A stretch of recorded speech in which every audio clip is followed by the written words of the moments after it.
अस्सलाम वालेकुम and welcome to अलीज़ी vlogs. रात के अंधेरे में कल हुकूमत ने एक ऐसा बिल पास करवाया जिससे जाहिरी तौर पर हुकूमत ने अपने 5 साल कंफर्म कर लिए हैं। इस नाजायज कब्जे को मजीद मजबूत कर लिया है। ये रात के अंधेरे में डाली गई वारदात क्या है, इसकी तफसीलात आपके सामने रखूंगा और साथ में पीटीआई के किरदार पे भी एक नजर डालेंगे। क्या पीटीआई ने इस कानून में खामोश मदद की है या चाह कर भी हमेशा की तरह हदफ हासिल ना कर सके, हुकूमत को अपनी इस साजिश में कामयाब होने से रोक नहीं सके। तमाम तफसीलात आपके सामने रखता हूं। कल एक बिल पेश किया गया कौमी असम्बली और सेनेट के अंदर जिसके मुताबिक आर्मी चीफ, नेवी के चीफ, एयरफोर्स की चीफ की मुद्दत मुलाजमत बढ़ा करके 5 साल कर दी गई है। पहले 3 साल होती थी, अब 5 साल है। उसके साथ जजेस की तादाद को बढ़ा करके सुप्रीम कोर्ट के 34 कर दी गई है। कहने में तो ये एक छोटा सा जुमला है कि जज बढ़ गए, अच्छी बात है, जल्दी फैसले होंगे, लेकिन इसके पीछे वारदात क्या है वो मैं आपको बताऊंगा। पहले जरा सेनेटर मुश्ताक साहब का एक ट्वीट पढ़ते हैं, उस ट्वीट में आपको सारा मामला समझ आ जाएगा। ये सीन क्या है। सेनेटर मुश्ताक साहब लिखते हैं, तो गोया पाकिस्तान में कानूनी मार्शल लॉ का रास्ता हमवार हो गया है। कानूनी मार्शल लॉ, जब मालिक चौकीदार के गुलाम बन जाएं, Muslim League plus People's Party plus इनके इत्तेहादी रावलपिंडी की तरफ देखते हुए कहते हैं, क्या हुक्म है मेरे आका। अब आगे बात को जरा गौर से सुनिएगा, समझिएगा। आर्मी चीफ की मुद्दत मुलाजमत की मियाद 5 साल करने का बिल कौमी असम्बली से पास कर दिया गया। मौजूद आर्मी चीफ की मुद्दत अब 29 नवंबर 2027 तक होगी और तोसी दोबारा तैनाती की सूरत में 29 नवंबर 2032 तक होगी। समझ नहीं बात। अब आगे बढ़े। इसको दहशतगर्दी एक्ट में आर्मी को शक की बुनियाद पर बगैर किसी वारंट अदालती हुक्म के किसी भी फर्द को 90 दिन तक हिरासत में रखने के इख्तियारात देने के साथ मिलाकर देख लें। अब एक और यहां पर पास किया गया कानून जिसके मुताबिक सिक्योरिटी एजेंसी किसी भी शख्स को शक की बुनियाद पर उठा सकती हैं, गिरफ्तार कर सकती है और 90 दिन तक अपने कब्जे में रख सकती हैं। सवाल पूछने की जरूरत किसी में नहीं होनी चाहिए, बगैर वारंट, बगैर अदालती हुक्म के। अब इस कानून को सिर्फ तहरीक इंसाफ के कारकुनान के तनाजुर में मत देखें, क्यों मजामत कर रहे हैं इस निजाम की, उठाए जाएंगे या पकड़े जाएंगे। एक आम पाकिस्तानी की नजर से देखें। अगर किसी मोहल्ले में एक बड़ा साहब रहता है ना, उसको पड़ोसी पसंद नहीं है, उसका लड़का नहीं पसंद, उसकी लड़की नहीं पसंद, तो अब उसे उठाने के लिए वारंट नहीं चाहिए, अदालत का हुक्म नहीं चाहिए। साहब का दिल किया, चुप करके ले जाओ, कुछ नहीं कर सकते आप। किसी ने बड़े साहब की गाड़ी रिवर्स करते हुए टक्कर मार दी, उसकी हेडलाइट टूट गई, साहब उठा सकता है, साहब के पास ये इख्तियार मौजूद है। किसी ने जाते हुए ऐसे देख लिया, साहब के साथ उसकी जवान औरत जा रही थी, वैसी नजर पड़ गई किसी जवान की, देख लिया ऐसे, साहब को गुस्सा आ गया, नहीं तुमने क्यों देखा, चुको इसको। तो ये आम पाकिस्तानियों के ऊपर किस तरह से लागू होगा, इस कानून का कितना मिसयूज किया जाएगा, गली गली, कूचा कूचा, मोहल्ले मोहल्ले के अंदर ताकतवर कैसे अपनी ताकत दिखाएगा, इसका अंदाजा आप लगा सकते हैं। आर्मी चीफ की तोसी कर दी गई। मौजूदा रजीम अपने पंजे कब्जे के गाड़ चुकी है पाकिस्तान के अंदर। सुप्रीम कोर्ट के जजेस की जो तादाद है उनको बढ़ाने के हवाले से बड़ी अहम इंटरेस्टिंग चीज यह है कि जनाब ये तादाद इसलिए नहीं बढ़ाई गई कि फैसले जल्दी हों, काम जल्दी निपटाया जाए, इसलिए बढ़ाई गई है कि अपने हम ख्याल जजेस सुप्रीम कोर्ट के अंदर लाए जाएं। यानी जब 34 जज होंगे तो हुकूमत अपनी मर्जी के जज उठा करके लाएगी ना सुप्रीम कोर्ट में, नए जितने भी आएंगे, तो वो कौन से आएंगे।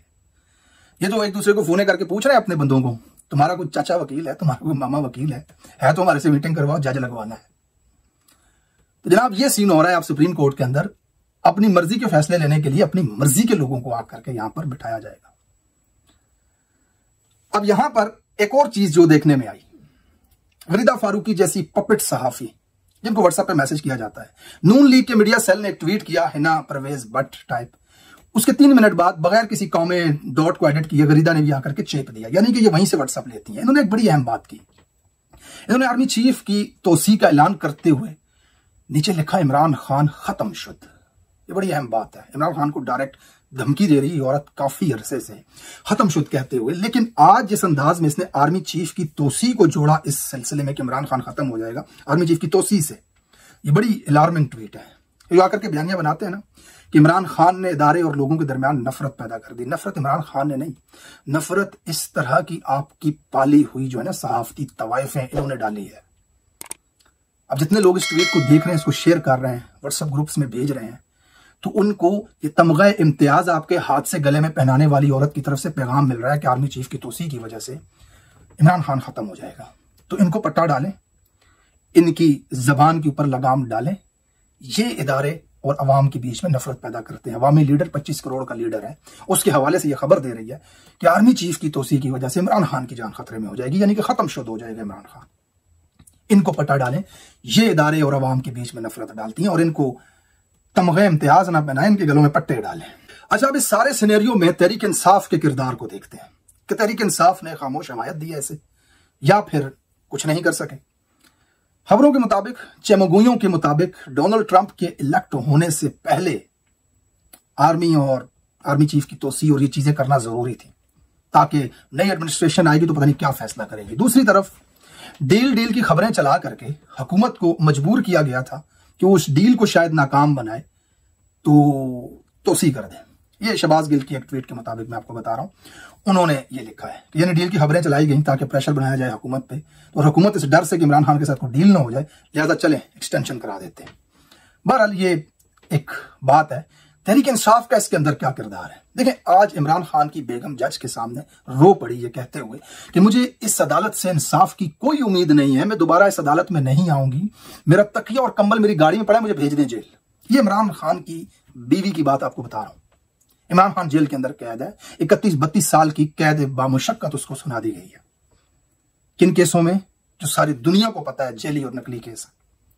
तहरीक इंसाफ जब से जीत करके इलेक्शन आई है, ऑब्वियसली ये जीते हैं, 2/3 मेजोरिटी के साथ जीते, पूरे पाकिस्तान ने इनको वोट दिया है, तब से लेकर आज तक हर महाज पर मुसलसल नाकाम हो रही है। यह हुकूमत अपना हर हदफ हासिल कर लेती है, अपनी हर चाल में कामयाब हो रही है। आईनी तरमीम हो या बिल पास करवाना हो या एहतजाज को रोकना हो या इमरान खान के ऊपर पाबंदियां लगा देनी हो, उसके सेल की बिजली बंद कर, जो कुछ भी हुकूमत ने चाहा वो उन्होंने हासिल किया।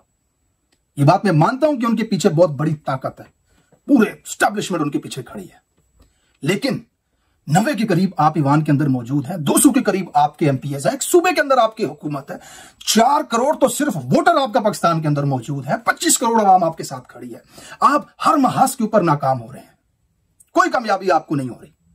इमरान खान को आज तक इस क़यादत से क्या फायदा हुआ है? तहरीक इंसाफ को इस क़यादत से आज तक क्या फायदा हुआ है? और तो और मुझे यह बताएं, इस क़यादत ने जो 90 ईवान के अंदर मौजूद है, इन्होंने अवामी मफाद के लिए पार्लियामेंट के अंदर कौन सा कानून पास करवाया, कौन से आइन के अंदर तरमीम करवाई है, कौन सा एक्शन इकदाम किया है जो आम आवाम के फायदे के लिए? देखिए, ये जो रजीम इस वक्त मुल्क के अंदर बैठी हुई है, इसका हर अमल, इसकी हर चाल, इसकी हर तरमीम, इसका हर कानून, इसका हर बिल अपने कब्जे को तूल देने के लिए होता है, आवाम के लिए नहीं होता। ये वाज़ेह तौर पे हम आपको रोज आकर के बताते हैं। ये जजों को कंट्रोल कर रहे हैं, अदालतों को कंट्रोल कर रहे हैं, ये तोसियां दे रहे हैं, ये हर हरकत, हर अमल अपने जाती मफाद के लिए करते हैं।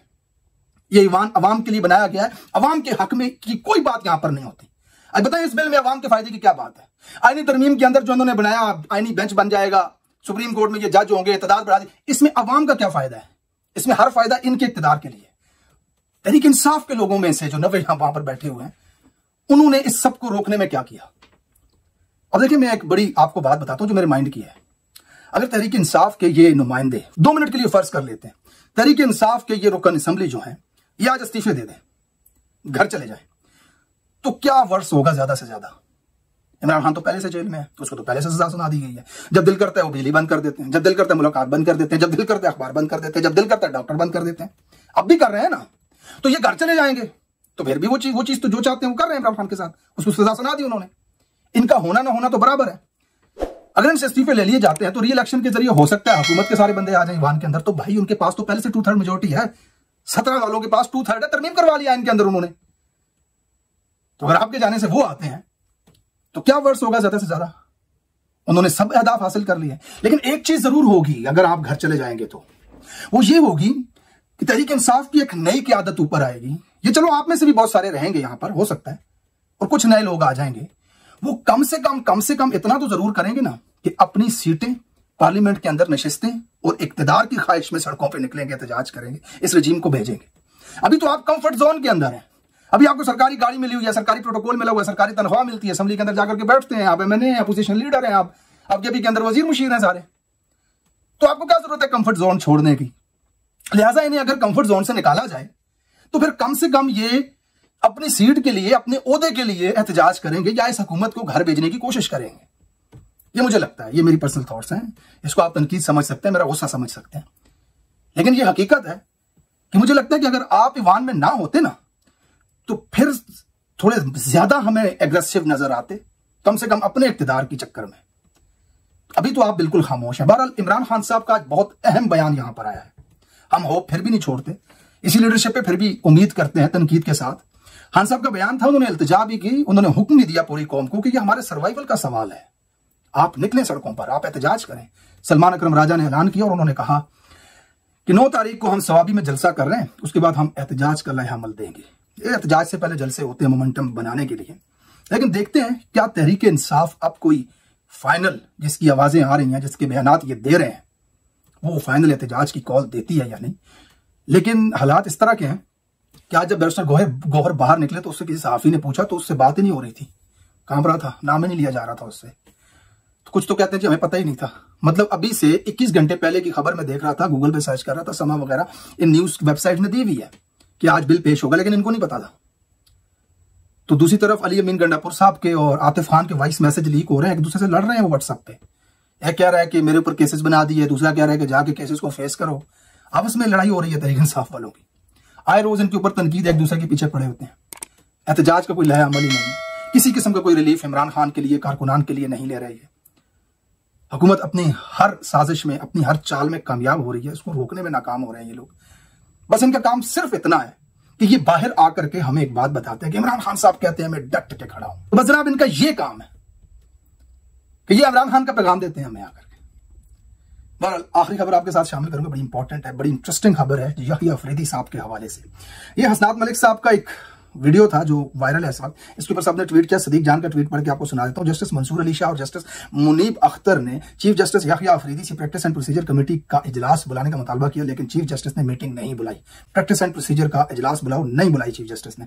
फिर 2 जजेस ने कमेटी इजलास बुला करके 26वीं आईनी तरमीम का केस 4 नवंबर को फुल कोर्ट में लगाने का फैसला किया, लेकिन रजिस्ट्रार ने इस फैसले पर अमल दरामद नहीं किया। अब इस ट्वीट के मुताबिक, तो मेरी समझ के मुताबिक, जस्टिस यहिया अफरीदी साहब आईनी तरमीम के हवाले से कुछ नहीं करना चाहते। तो मामला आपके सामने वाज़ेह हो जाता है कि जस्टिस यहिया अफरीदी जो है उनका ऊंट किस करवट बैठ रहा है। बहरहाल ये कुछ अहम तरामीम थी, आज की कानून बनाया गया जो बिल के जरिए, इसमें आर्मी चीफ वगैरह को एक्सटेंशन दे दी गई। हुकूमत ने अपने आप को इतना मजबूत कम से कम कर लिया है कि आइंदा 5 साल तक आप उनको अदालतों के जरिए, किसी कानून साजी के जरिए नहीं घर भेज सकते, सिवाय एहतजाज के। आपके पास एक ही ऑप्शन है, दूसरा ऑप्शन बचता है जो वो नो कॉन्फिडेंस का होता है, तो उसकी तो बात आप सोचें ही ना। आपके 15 मेंबर उठा करके उन्हें अपनी तरफ कर लिया, तो आप कहाँ वो बंदे पूरे करेंगे जो नो कॉन्फिडेंस पे आपको वोट देंगे। आप अपोजिशन लीडर होते हुए आपकी नाक के नीचे से 15 बंदे उठा के ले गए, हाँ आपको नहीं पता। सेनेट में आपके शिबली साहब पता नहीं किसी गार से वीडियो बना करके भेज रहे होते हैं, उनके 2 सेनेटर बिक गए, कुछ नहीं कर सके। तो ये बात तो हाँ भी है दीवाने का, क्या इसके अंदर कोई ऐसी नो कॉन्फिडेंस मोशन के जरिए हुकूमत को घर भेजा जाएगा। एक ही हल है आपके पास एहतजाज करने वाला, वो अगर आप नहीं करते तो इस अवाम के ऊपर ये बात अयां हो चुकी है कि आप अपने कंफर्ट जोन में खुश हैं, आपके पास ओहदे हैं, आपके पास कुर्सियां हैं, आपको कोई मसला नहीं है। पाकिस्तानी अवाम के साथ जो होता है, मर्जी हुकूमत ऐसा कानून बना ले कि किसी को भी उठा करके 3 महीनों तक एजेंसियों के पास रखा जाए, आपको इससे क्या फर्क पड़ना है। या फिर इमरान खान को 32 की जगह 44 साल सजा दे दी जाए, या फिर उनको मिलिट्री कोर्ट्स में ले जाया जाए, आपको क्या फर्क पड़ना है इससे। तो बहरहाल बड़ी इंटरेस्टिंग सिचुएशन है। अगले वीडियो में आपके साथ मजीद खबरें शामिल करता हूं। अपना ख्याल रखिएगा, चैनल को सब्सक्राइब कीजिएगा। अल्लाह हाफिज।